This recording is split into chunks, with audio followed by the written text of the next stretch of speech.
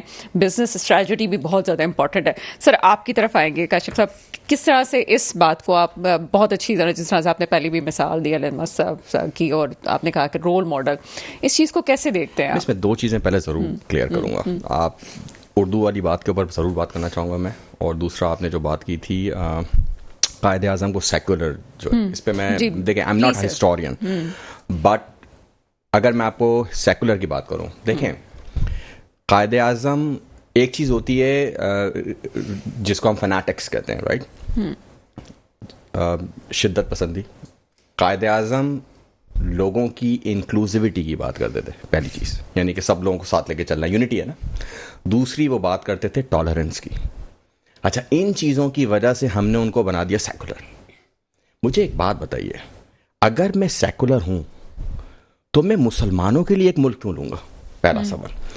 کانگریس ان کو بہت کچھ دینے کے لیے تیار تھی صرف اس چیز پہ کہ وہ پاکستان کا مطالبہ ترک کر دیں.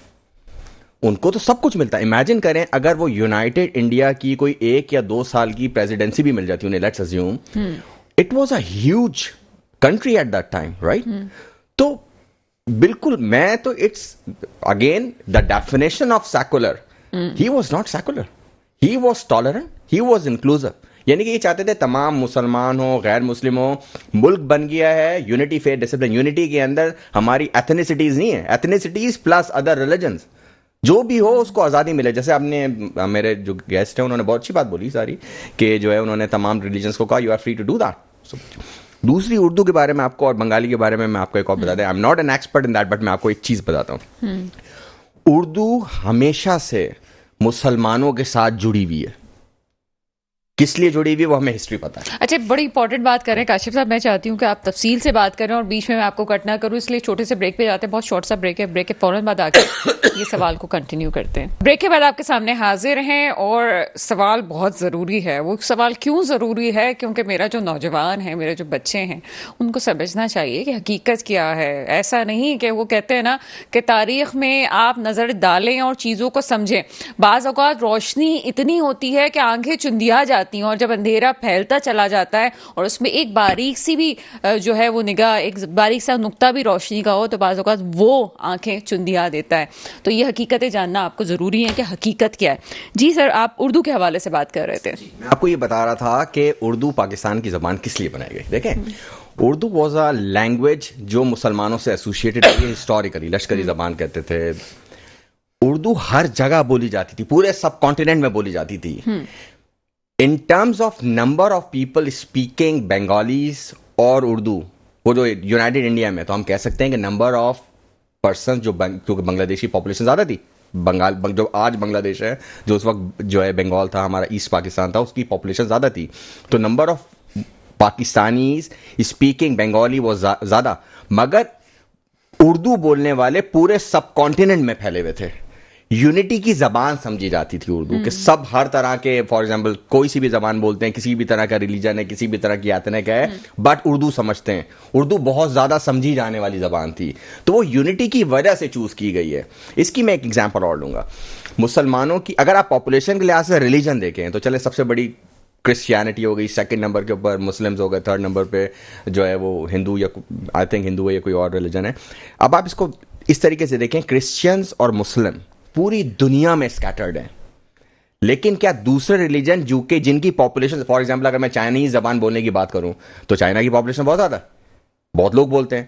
لیکن انگریزوں کی جو انگلش بولنے والی ہے، انگلش کی پاپولیشن بھی زیادہ ہے، مگر آپ یہ دیکھیں کہ انگلش بولنے والے آپ کو east to west, north to south ہر جگہ ملیں گے. لیکن چائنیز بولنے والے، نان چائنیز بولنے والے لوگ آپ کو اتنے نہیں ملیں گے. تو اگر آپ اس وقت گلوبل لینگویج کی بات کریں گے تو مے بی چائنیز بولنے والے، چائنیز کی تعداد زیادہ ہو، مگر نان چائنیز بولنے والوں کی تعداد بہت کم ہے.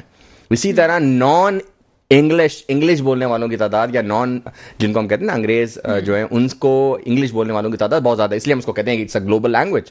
تو اسی طریقے سے ہمیں غلط قسم کی کانسپریسیز نہیں کرنی چاہیے. پاکستانیوں کی انگریزی انگریزوں زیادہ اچھی ہوتی ہے. پاکستان کی ون آف دا اسٹرینتھ ہے یہ. پاکستانی یوتھ جو جا کے باہر بہت آرام سے سیٹل ہوتا ہے, وہ اس لیے سیٹل ہوتا ہے because they have excellent English. The same thing is with the Indians.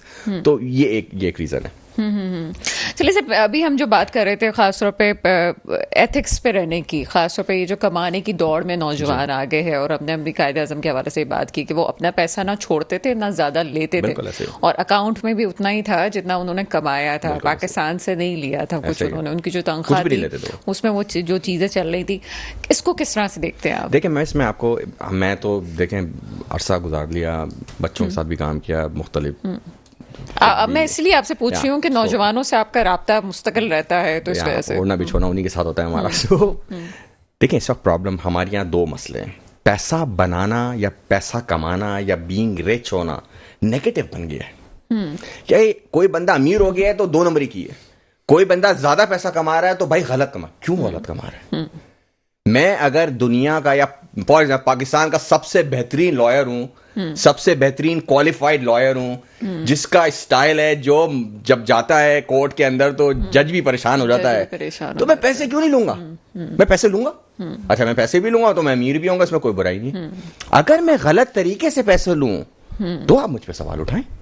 تو اسی طریقے سے ایک تو ہماری انفارچونیٹلی اس وقت جو مسئلہ ہے, آپ نے بہت اچھی بات بولی, شارٹ کٹ جو ہے نا, کیونکہ میں بچوں کو دیکھتا ہوں, ان کو بولے نا بھائی یہ کام کرنا ہے 4 سال پڑھو, اچھا یہ کرو, وہ کہتا ہے سر یہ کیا بچوں والی باتیں کر رہے ہیں, 4 سال پڑھوں گا, یوں کروں گا, وہ کروں گا, ابھی مجھے شارٹ کٹ بتائیں, میں کوئی کچھ بھی کر لوں, کسی طریقے سے 2 نمبر کام کر لوں, یا کوئی جگاڑ بتا دیں کہ میں پیسہ کما لوں تاکہ میں ٹک ٹاک کے اوپر ایک ویگو 2-4 ڈالے اور 15-20 گارڈس کے ساتھ بندوقیں لے کے 2 آئی فون لے کے لوگوں کو پھینک رہا ہوں تو میری عزت ہوگی. ہماری عزت کا معیار, میں نے پچھلے پروگرام میں بھی ایک یہی چیز بولی تھی کہ ہمارے عزت کا معیار کیا ہے آج بتائیں. کیا ایک پڑھا لکھا انسان قابل عزت ہوتا ہے, یا ایک وہ انسان قابل عزت ہوتا ہے جس کی ایک بڑی سی گاڑی ہو, یعنی کہ ڈالا ہو, بڑا والا ڈالا ہو, جتنا بڑا ڈالا ہوگا اتنی بڑی عزت ہوگی, جتنے زیادہ گارڈ پیچھے بیٹھے ہوں گے اتنی بڑی عزت ہوگی, جتنی آگے پیچھے گارڈ کی فوج گھوم رہی ہوگی. تو عزت کا معیار جب یہ ہے تو مجھے تو یہی چاہیے نا.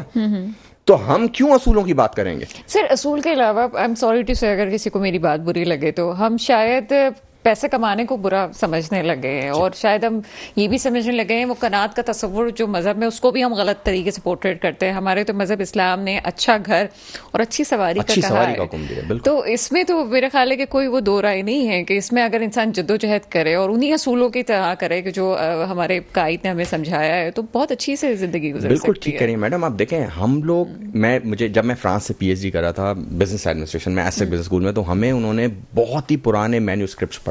میں فنڈامنٹلز آف مینجمنٹ کا کورس تھا, بیسک کورس تھا, اس میں ہسٹری پڑھنی تھی. انہوں نے ہمیں جیسے فار ایگزامپل سگمنٹ فرائڈ ہے, ان کی پڑھنا تو ان کی کتاب دی پڑھنے کو. اچھا میکسل جو ہے یا آپ کے ویب جو ہے, ان کی اپنی کتاب دی کہ یہ پڑھنی ہے.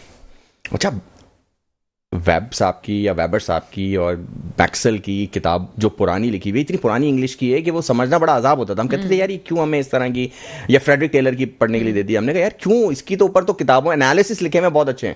تو ہمیں پروفیسر کہتا تھا Kashif you have to become a professor right, so you need to go and read the original thing, تاکہ تم اپنا ویو پوائنٹ بناؤ اوریجنل پڑھ کے, نہ کہ میرا انالیسس پڑھ کے اپنا ویو پوائنٹ بناؤ. تو وہ کہتے تھا you have to read the classics. The same thing goes with us. کیا ہمیں بیسکس پتہ ہے پاکستان بنا کیوں؟ کیا ہمیں یہ پتہ ہے کہ اسلام کہتا کیا ہے؟ کیا ہمیں پتہ ہے کہ نبی کی سنت کیا ہے؟ ہمیں تو کوئی بھی بیٹھ گیا, کاشف محمود صاحب ایک عالم بن کے بیٹھ گئے ہیں, جب وہ 50 باتیں بتا دی انہوں نے, میں نے سن لیا کاشف بھائی عالم تھے, انہوں نے یہ بات بولی ہے صحیح ہے, لیکن کیا ہم نے کبھی چیک کیا ہے؟ یقین کیجئے میں آج بھی ایک صاحب کے ساتھ بیٹھا ہوا تھا, انہوں نے مجھے کچھ چیزیں بتائیں, ان کے بیٹے کا عقیقہ ہے اگلے ہفتے, انہوں نے مجھے کچھ چیزیں بتائیں جو میں خود سمجھتا تھا کہ ایکچولی یہ طریقہ ہے. انہوں نے مجھے بتایا, کہہ رہے یہ کوئی طریقہ نہیں ہے شرعی, کہہ رہے یہ لوگوں نے بنا دیا, اتنا پروپوگیٹ کر دیا ہے کہ اس کو ہم سمجھتے ہیں کہ بھائی یہی طریقہ ہے. وہ جو طریقوں کی آپ بات کر رہے ہیں وہ ترکیہ میں اگر آپ دیکھیں تو ان کے حالانکہ بڑا وہ مذہبی تمام چیزیں ہیں لیکن اس کے بعد انہوں نے وہ اپنایا ہوا ہے. جو کاشف صاحب بات کر رہے ہیں چونکہ میں اس لیے بات کروں گی کہ جب میری تعلیم کا سفر شروع ہوا مجھے بتانا ضروری ہے, وہ ہم پرسنل چیزیں نہیں ڈسکس کرتے, لیکن بہت ساری چیزیں اور ماس کمیونیکیشن پڑھتے ہوئے پاکستان کے بننے کے وہ حقائق جو کتابوں میں بیان نہیں کیے گئے یا اس طرح سے بیان کیے گئے کہ جس طرح سے بہت لوگوں کو سمجھ نہیں آتا اصل چیز کیا ہے. بہت سارے ناولز جیسے ممتاز مفتی کے ناول ہیں, ان تمام چیزوں میں ہم نے پڑھے اور اس وقت ہماری آنکھیں کھلیں کہ اس طرح سے پاکستان حاصل کیا گیا. یہ وہ چیزیں تھیں جو ہمارے آباء و اجداد نے کی اس پاکستان کے لیے جس کے بچے کو یہی نہیں پتا کہ ملک کس لیے ہے. اور یہی سوال میں فاروق ڈاڈی صاحب سے کروں گی. فاروق ڈاڈی صاحب, قائد اعظم کے فرمودات کی روشنی میں آج کے پاکستان کو کس طرح سے دیکھتے ہیں؟ کیا یہ وہی پاکستان ہے اور کیا بن سکتا ہے؟ بدقسمتی سے وہ پاکستان نہیں ہے, اور آج وہ سارے مورل ایتھکس ہم کھو چکے ہیں. مقصد یہ کہ اگر آپ جیسے کہا کہ دولت کمانا ایک بہت برا سمجھا جاتا ہے, لیکن اگر کوئی انسان اپنی ایمانداری اور محنت سے کماتا ہے تو اس میں کوئی برائی نہیں, وہ قابل ہے, وہ از اپریشیبل. لیکن بات یہ کہ مورل ایتھکس کیوں یہ ختم ہوتی ہے کہ جو ہم لوگوں نے جھوٹی شان اور جھوٹے یہ اسٹیٹس بنائے ہوئے ہیں, اس نے پورا نظام کو درم برم کر دیا ہے. اب آپ دیکھیں کہ ایک بیوروکریٹ 17-18 گریڈ کا بندہ ہوتا ہے, اب اس کا اگر آپ اسٹائل دیکھیں لیونگ اسٹینڈرڈ دیکھیں, ان کا اسٹائل دیکھیں, ان کی فیملی کا اسٹائل دیکھیں, تو پہلا تو جو جملہ ہے نا جو میں نے دیکھا آج تک, گاڑی لگاؤ بیگم, گاڑی لگاؤ, گاڑی لگاؤ, اچھا بھائی. خیر, یہ جو سلسلے جو اسٹینڈرڈ بنائے ہوئے ہیں, اچھا ہوا یہ تھا کہ انگریز نے سرکاری افسروں کی تنخواہیں جان بوجھ کے کم رکھی تھی تاکہ وہ کرپشن کرے اور ان کو یہ قابو کر سکے. وہی سلسلہ آج تک چل رہا ہے کہ سرکاری افسروں کو جو تنخواہیں ملنی چاہیے تھی وہ تنخواہیں ان کو نہیں ملتی, تو لا مولا انہیں وہ اپنی ضروریات پوری کرنے کے لیے, اپنا اسٹینڈرڈ مینٹین کرنے کے لیے وہ ان آلات کا سہارا لینا پڑتا ہے, جیسے ہم رشوت کہیں یا غیر قانونی ذرائع سے آمدن کا کہیں. تو ہمیں ان چیزوں کی بھی ریویمبنگ کرنی ہوگی, ان چیزوں پہ بھی توجہ دینی ہوگی, اور ان تمام سرکاری افسران کی تنخواہیں بھی بڑھانی ہوگی تاکہ وہ پھر آپ ان کے اوپر سختی کریں.